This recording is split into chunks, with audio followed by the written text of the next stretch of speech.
Welcome to our YouTube channel, that is Bite Classes. Today we'll discuss about the chapter Life Processes, that is a part of biology of class 10th.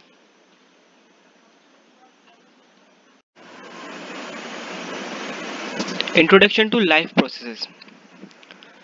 What do you mean by life process? जीवन प्रक्रिया क्या है? The process that are necessary for an organism to stay alive are called life process. एक organism को जिंदा रहने के लिए जो प्रक्रिया की जरूरत पड़ती है उसे हम life process कहते हैं. These are nutrition, respiration, transportation, excretion. Now we will discuss about on this topic in further lectures.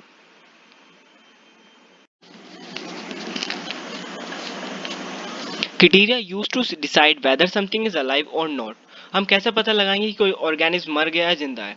हमारे पास तीन तरीके हैं: growth of the organism, green colour of plants और मूवमेंट ऑफ एनिमल्स.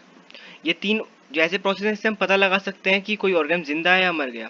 लेकिन जो ग्रोथ ऑफ द ऑर्गेनिज्म, अब तो हम पढ़ रहे हैं कि ये इससे हम पता लगा सकते हैं कि कोई ऑर्गेनिज्म मतलब कि जिंदा है और मर गया. लेकिन हर एक क्लासेस में हम पढ़ेंगे ग्रोथ ऑफ द ऑर्गेनिज्म को हम कंसिडर नहीं करते कि वो लिविंग ऑर्गेनिज्म होता है, एक कैरेक्टरिस्टिक प्रॉपर्टी नहीं है. जैसे कि नॉन लिविंग थिंग भी ग्रोथ करते हैं, जैसे कि एक्सक्रीशन प्रोसेस जो है उसमें किसी नॉन लिविंग ऑब्जेक्ट पर कोई पार्टिकल्स आके एक्यूमुलेट हो जाते रहे और उसमें ग्रोथ होती है. लेकिन हम ग्रोथ करते हैं एंटीसेप्शन प्रोसेस से, इसलिए हम ग्रोथ को कैरेक्टरिस्टिक प्रॉपर्टी नहीं मानते लिविंग ऑर्गेनिज्म की.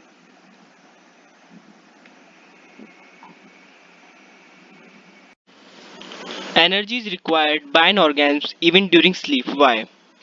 While asleep, all biological activities are continuously occurring. For example, our heart pumps the blood during sleep also. Hence, energy is required. Means, energy जब हम सोते हुए होते हैं, हमें जब भी एनर्जी की जरूरत पड़ती है. ऐसा क्यों? क्योंकि हम जब हम सोते हुए होते हैं तो हमारा हार्ट कंटिन्यूसली ब्लड पंप करता हुआ होता है और माइंड का कुछ पार्ट वो एक्टिव स्टेट में होता है. इसलिए इन सब की कंटिन्यूस वर्किंग के लिए और प्रॉपर वर्किंग के लिए हमें एनर्जी की रिक्वायरमेंट पड़ती है.